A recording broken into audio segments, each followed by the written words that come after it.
Jadi yang pertama adalah semacam situasi dilematis yang dihadapi oleh agama-agama.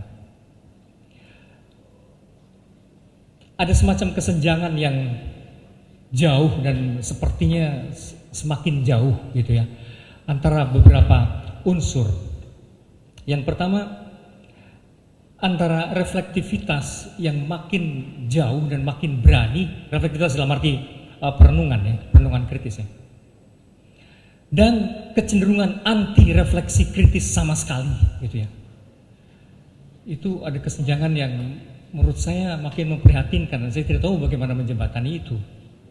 Ya, jadi sebetulnya ada kesenjangan yang makin jauh dan makin serius antara reflektivitas yang makin liar, yang makin istilahnya dalam istilah postmodernisme reflektivitas dekonstruktif yang makin berani dalam melakukan otokritik.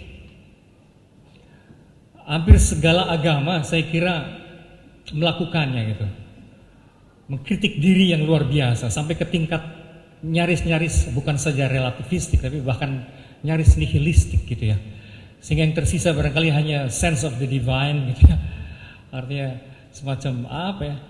Bahwa orang percaya pada sejenis Tuhan, entah apa itu sebutannya gitu kan ya. Entah sebagai akar dari being, entah apapun lah gitu kan ya.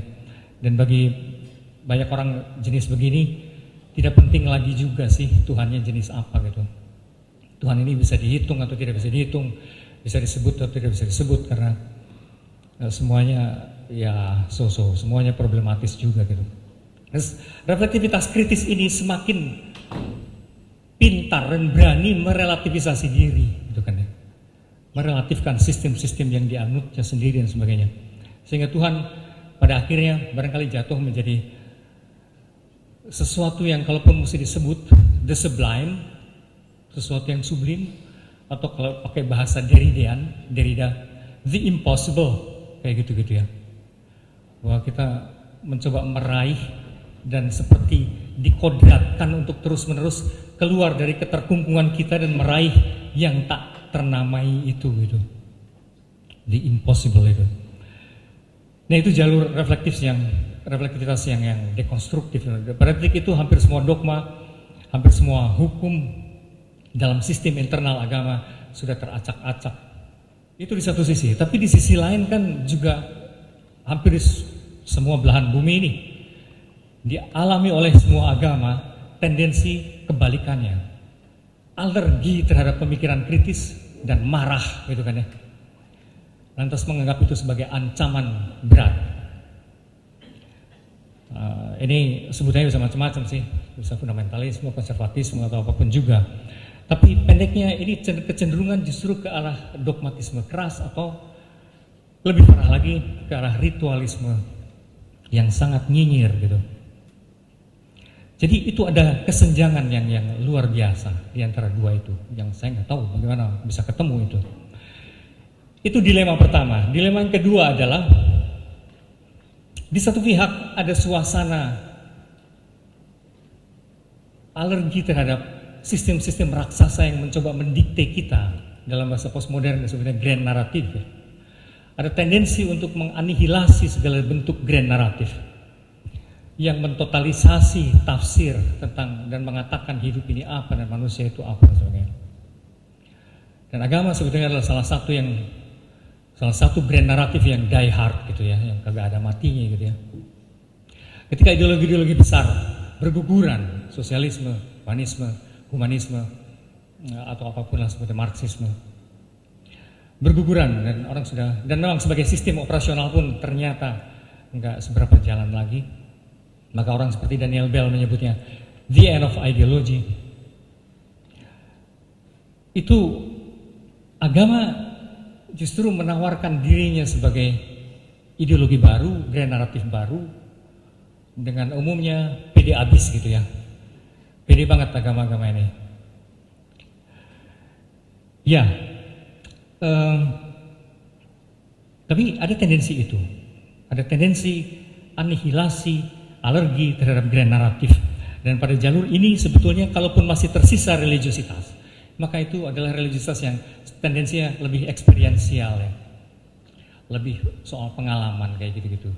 Maka saya kira agama-agama yang paling antusias dipeluk, diserbu sebenarnya adalah bentuk-bentuk yang secara kasaran gitu disebutnya biasanya New Age gitu kan, bentuknya bisa apapun juga, bisa Sun Myung Moon, bisa Maitreya, bisa apapun lah gitu kan ya, campur aduk berbagai versi baru atas dari agama-agama tradisional.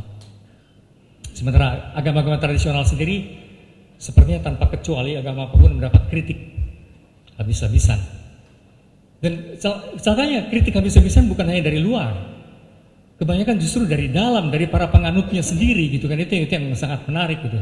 Pembongkaran dekonstruksi itu justru dari para penganut dalamnya sendiri.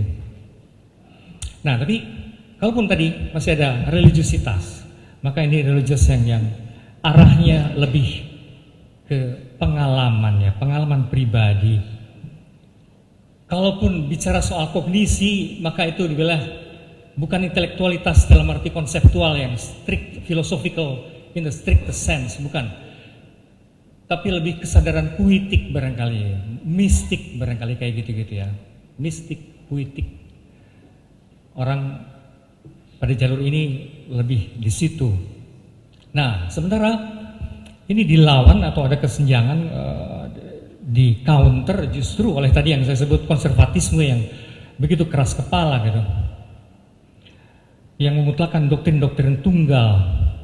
Bahkan sampai ke tingkat doktrin ini dimutlakkan dalam arti gimana? Mereka begitu terobsesi pada proposisi-proposisi, pada kalimat-kalimat gitu kan. Sehingga kalau ada yang bertentangan dan menafsirkan secara aneh kalimat-kalimat doktrin ini, tiba-tiba itu mesti diserbu dan mesti dirusakkan. Itu menjadi penyerangan agresif. Dan si konservatisme yang keras kepala ini bentuk yang lebih berbahaya adalah menjadi agresi yang menyerang dan merusakkan semua yang berbeda. Agama di kalangan kaum yang lebih intelektual atau mencari, bagaimanapun tak terhindarkan menjadi agama privat. Di sisi lain, institusionalisasi agama yang sudah terlanjur ada, itu juga mengeras bersama dengan konservatisme dan segala macam itu. Agama sebagai institusi, itu juga bukannya hilang sih, itu sama kuatnya. Barusan saya ngobrol sama Mas Ulil dan bagaimana bahkan di negara-negara maju pun konservatisme dalam arti yang beginian ini dengan sense of community yang begitu kental dan institusionalisasi dan birokrasi yang begitu kuat itu tak terhindarkan, arus itu sangat besar gitu kan ya. Nah, kalau agama-agama privat ini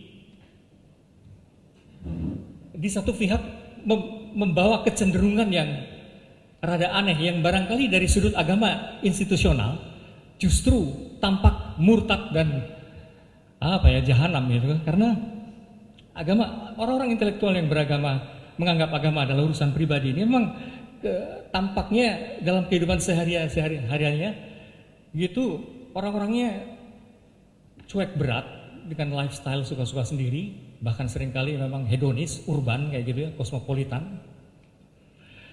Dan kecenderungannya juga tidak ada rasa personal guilt gitu ya, tidak ada rasa bersalah gitu, pribadi, tidak menggubris banyak urusan dosa pribadi dan segala macam itu, cuek berat gitulah.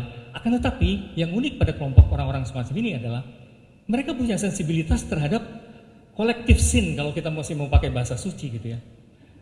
Dosa kolektif dalam arti kelemahan-kelemahan struktural, kelemahan-kelemahan struktur di masyarakat, kelemahan-kelemahan kultural. Karena mereka cukup intelektual untuk menangkap itu.